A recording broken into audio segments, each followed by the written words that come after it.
우리나라는 97년 12월이 마지막 사형 집행이었어요. 그 뒤로는 사형 집행이 이루어지지 않았기 때문에 실질적인 사형 폐지국으로 분류가 되는 상황인데 지금 남아있는 사형 미집행자 59명이라고 합니다. 관련해서 법무부가 자료를 내놨는데 좀 설명 좀 부탁드리겠습니다.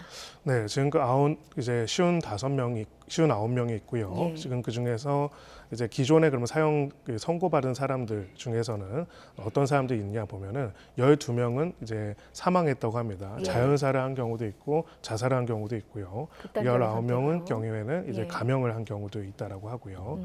예, 감형 같은 경우에는 우리 사면법상 이제 형이 확정된 다음에도 일부 감형을 할 수가 있습니다. 그래서 무기징역이라든지 아니면 50년 유기징역 등의 혐의로 이제 감형이 된 경우도 19차례나 예. 있다라고 합니다. 지금 이제 사형이 확정되고 감형되지 않고 남은 사람은 이제 59명이 있는데요. 예. 네. 이런 상황에서 결국은 이 부분에 대해 가지고 이 사람들에 대해서도 집행을 해야 한다, 말아야 한다라는 또 논의도 있고요.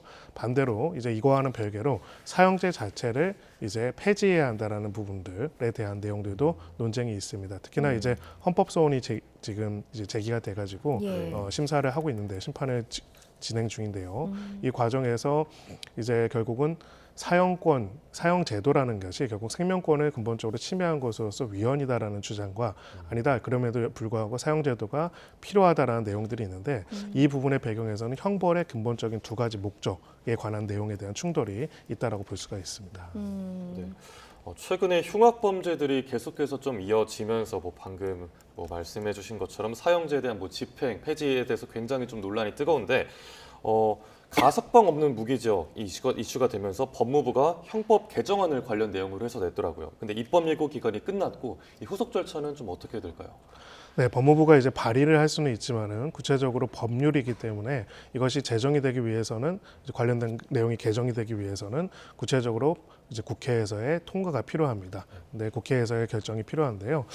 이분 관련돼서는 아직 어떻게 될 것인지 전망하기는 제한이 있지만은 이 소위 말하는 가석방 없는 종신형, 가석방 없는 무기징역과 관련돼 가지고는 논쟁이 있는 상황이 있습니다. 예. 기존에 이제 법원 행정처라고 하죠. 이제 대법원에서는 이 부분에 대해 가지고 부정적인 의견을 피력한 적도 있었고요.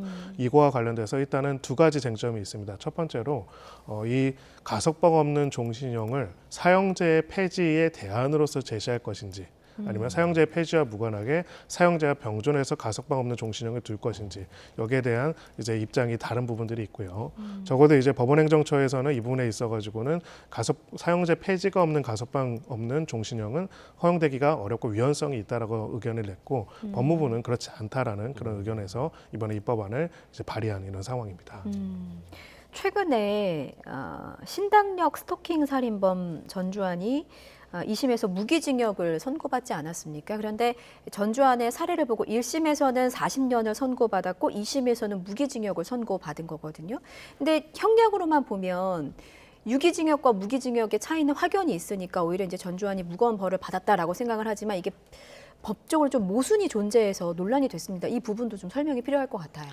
네, 그렇습니다. 지금 이제 무기징역 같은 경우에는 20년 동안 복역을 하고 나서 가석방 심사를 받을 수가 있습니다. 예.